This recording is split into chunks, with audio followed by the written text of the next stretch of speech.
Canadians face a housing crisis. The federal government is bringing out some new and some repurposed strategies.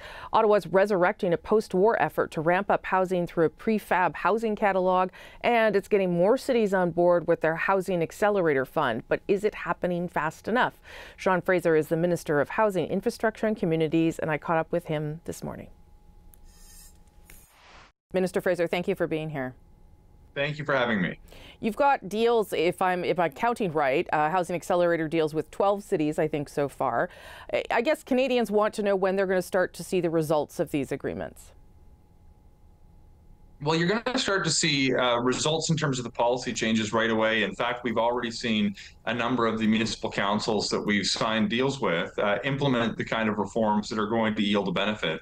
Of course, the longer we have in terms of the period of time, the greater the difference you're going to see, because it's one thing to change your municipal zoning rules, but in the years that follow, we expect to see a heightened level of home building. The number of homes that we expect to see is spelled out in each of the agreements. But over the next few years, we're already in a position where we expect to see nearly 50,000 homes as a result of the deals we've made. And over the next decade, we're getting close to 300,000. This is big stuff, and to fundamentally change how cities build homes is something that I think we can come into the holidays feeling like we're moving in the right direction on, despite the fact that we know there's still a long way to go.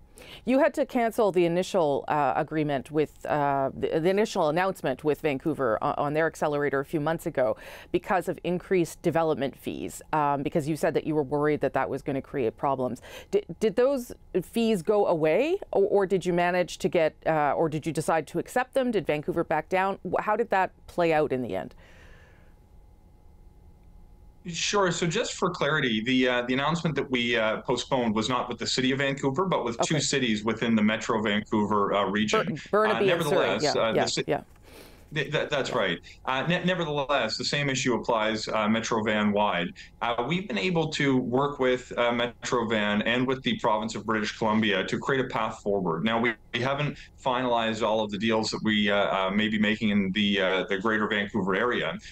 But as a result of certain changes the provincial government implemented that provides certainty around development cost charges, amenity cost charges, and certain other upzoning, we didn't want to stall the ability to make a difference. Now, there may be communities in the area that, because they weren't able to strengthen their application by moving forward with some of the reforms we put in place, who will now be in a competitive environment where they may or may not receive funding.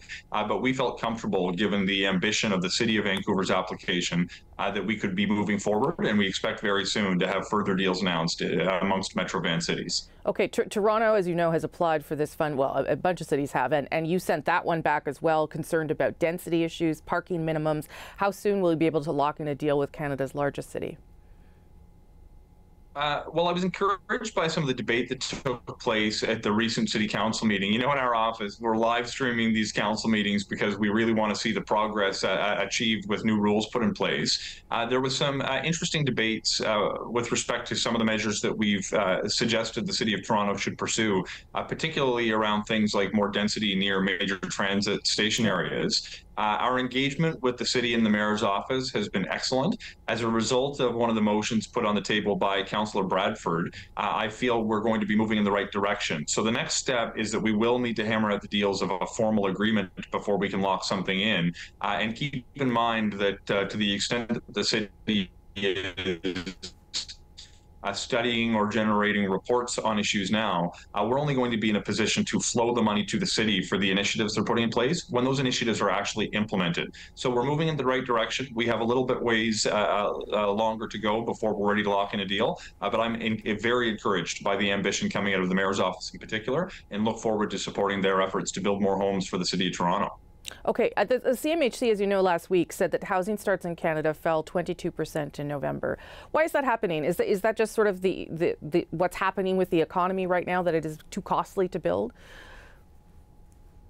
So there's a number of factors at play, and month to month, the numbers can vary significantly, but it should come as no surprise that the increased rate of interest and some impacts as a result of a continuing labor shortage in the construction sector are impacting home building starts. That's why we are moving so aggressively to reduce the cost of home buildings through measures like getting the GST off new apartment construction, through our low-cost financing programs that we just recapitalized to the tune of $15 billion, and putting a greater capitalization in the Canada Mortgage bond program to provide lower rates in the market.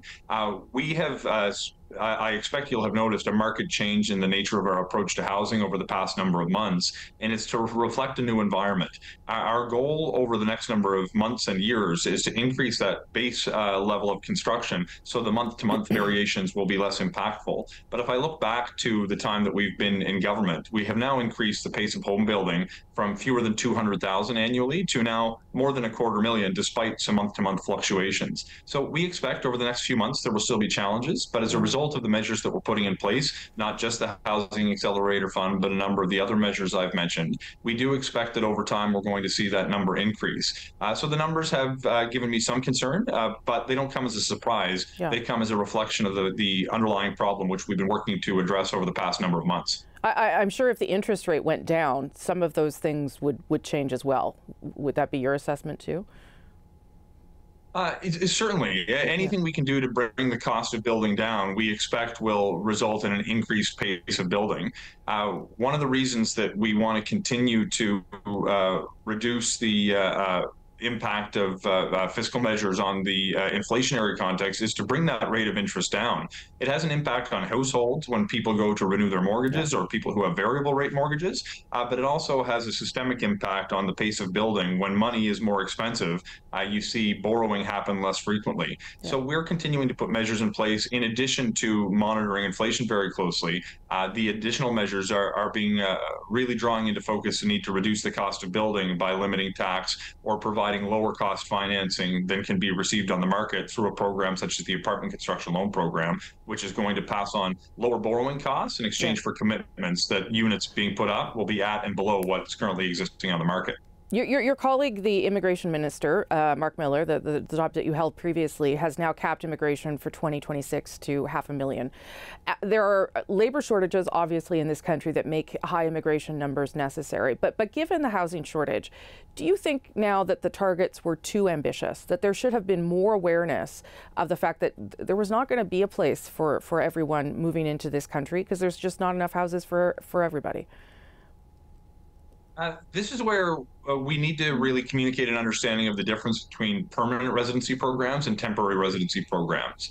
When it comes to the permanent residency programs where the government actually sets a level, I'm comfortable with the levels as they are, and I support fully Minister Miller's desire to level off at the target that we've landed on when I last held the post. Yeah. And you've got to keep in mind, amongst the nearly 500,000 people who will come, almost half, sometimes in the ballpark of 40%, are actually already in Canada. Others are coming to be reunited with their family members. So the actual additional pressure it puts on housing stock is not as though there's 500 new people who are coming to the country. Sure. Our temporary residency programs are more challenging because they're driven by demand, not a target being set by the federal government. In fact, when it comes to programs such as the Temporary Foreign Workers Program, employers have a lot to say. When it comes to the International Student Program, provincial governments who give permission to access the program to institutions have a lot of control, and institutions themselves have been driving these numbers up. Minister Miller advanced a number of reforms to address some of the challenges in the student program that I expect will have a positive impact. Yeah. So to your question, I'm comfortable with the permanent residency numbers,